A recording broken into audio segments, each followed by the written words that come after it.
more now, we can talk to our diplomatic affairs editor, Mark Perelman, who is on set with me.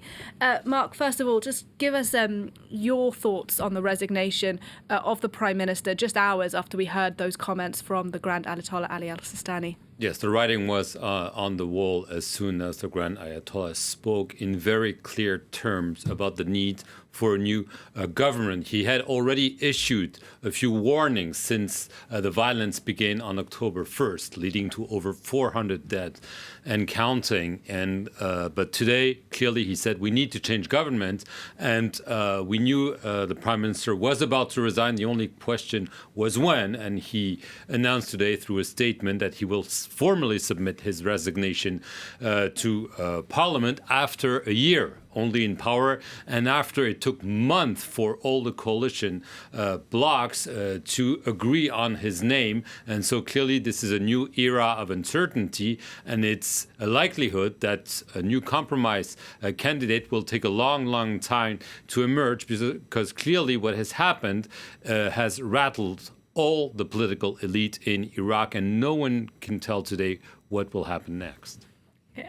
You say no one can tell what will happen next, but give us a sense of what you think will happen in the streets. Is this likely to quell some of that anger that we've seen for 2 months now? Well, the initial reports, and those are very early reports, there were some scenes of joy in Tahrir Square in Baghdad, which was clearly one of the symbolic places for this protest movement that has been there for several weeks. What's really interesting is that a lot of the unrest came from Shia strongholds, and a lot of unrest was also directed against Iran. And so clearly this is a setback for Iran. The Prime Minister was seen as favorable to Iran. He was also seen as someone the West, and first and foremost the US, could deal with. But we've seen protests directed against Shia party and Shia militias aligned with Tehran. So clearly this is not a good sign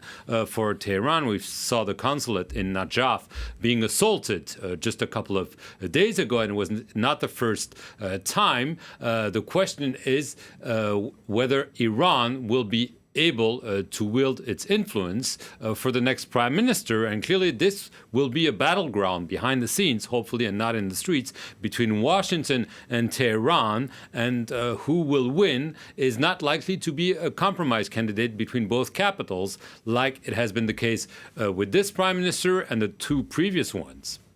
All right, Mark, and just very briefly, it is your sense then that this is likely to be quite a drawn-out process to select a new prime minister? Yes, it could be. I mean, we've seen this happen in Lebanon, and it takes weeks because there's a political deadlock, and there's no clear majority, and there's unrest in the street, and social demands have to be met. And so it's a social, economic, political crisis. You put all this together in a region where there's a lot of turmoil, and it's impossible just with a magic wand to find a very quick and easy solution. Mark Perelman, our diplomatic affairs editor, thank you very much indeed for sharing your analysis on the programme, on that breaking news that Iraq's Prime Minister has announced his resignation this afternoon.